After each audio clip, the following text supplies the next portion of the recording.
ఇంకా ఇప్పుడు ఎవరన్నా దేహదానం చేస్తున్నారు కదా, దేహదానము వాళ్ళు చనిపోయిన తర్వాత మెడికల్ కాలేజీకి కనుక డొనేట్ చేసిన తర్వాత వాళ్ళు 1 year కానీ 2 years కానీ ఆ దేహం యొక్క పరిస్థితిని బట్టి పరిశోధన చేస్తారు. చేసిన తర్వాత ఆ దేహాన్ని ఏం చేస్తారు?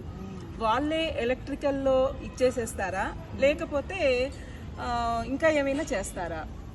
అయితే దీని మీద ఒక అపవాదు ఏం వినడం జరిగిందంటే, నిజంగా మేము విన్నటువంటి ఒక అపవాదు, మెడికల్ కాలేజ్లో పరిశోధన చేసిన తర్వాత ఆ బాడీని కుక్కలకి పడేస్తున్నారు అనేటటువంటి ఒక అపవాదం అనేటటువంటిది నా చెవిలో పడింది.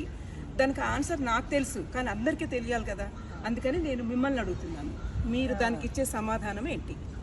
భారతి, చాలా మంచి ప్రశ్న అమ్మా ఇది. ఎందుకంటే మనం 20 ఏళ్ళకి ఇదే ప్రశ్న ఎదుర్కొంటున్నాం. ఏ సెమినార్కి వెళ్ళినా, మనం ఏ మీటింగ్ పెట్టినా, ఏ అవగాహన సదస్సుకి వెళ్ళినా తరచుగా మనల్ని అడిగే ప్రశ్న ఇది. పరిశోధనలు పూర్తయ్యాయి, ఆ బాడీని ఏం చేస్తారండి, ఎక్కడ పెడుతున్నారు, బొంద పెట్టేస్తారా, లేదంటే కుక్కలకి నక్కలకి పడేస్తారా, ఏం చేస్తున్నారు, మేము ఇలా వింటున్నాం అని చెప్పేసి సాధారణంగా మనకి ఎదురవుతున్న ప్రశ్న. దానికి మనము ఈ ఫ్రీక్వెంట్లీ ఆస్కింగ్ క్వశ్చన్స్ అనే దాంట్లో వివరంగా ఇటు ఇంగ్లీష్లో తెలుగులో మనం ఆన్సర్ చేసాం. ఆ 4 పేజీల కరపత్రాన్ని మనం విరివిగానే ప్రతి సంవత్సరం ఒక 50,000 నుంచి 1,00,000 కరపత్రాలు మనం సెమినార్స్కి పట్టుకెళ్తున్నాం.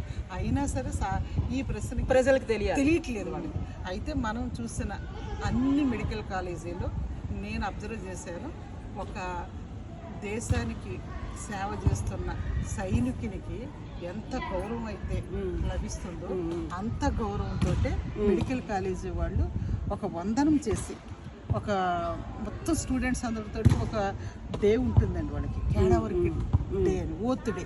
ఆ కేడావర్క్ వాళ్ళు గురువుగా స్వీకరిస్తూ వందనం చేసి పుష్పాంజలి ఘటించి ఆ దేహదాతని తమ ప్రొఫెసర్గా, తమ గురువుగా, ఒక సైలెంట్ టీచర్గా, ఒక మహోపాధ్యాయునిగా ఆయన స్వీకరిస్తూ మేము మీ దగ్గర నేర్చుకుంటున్నామని చెప్పేసి వందనం చేసి ఆ బాడీని పరిశోధనకు వాడుకున్నారు. మీరు అన్నట్టుగా 2 ఏళ్ళు 3 ఏళ్ళు ఎంత అవసరాన్ని బట్టి వారు వాడుకున్న తర్వాత దాన్ని ఎట్టి పరిస్థితుల్లో గౌరవపరచరు.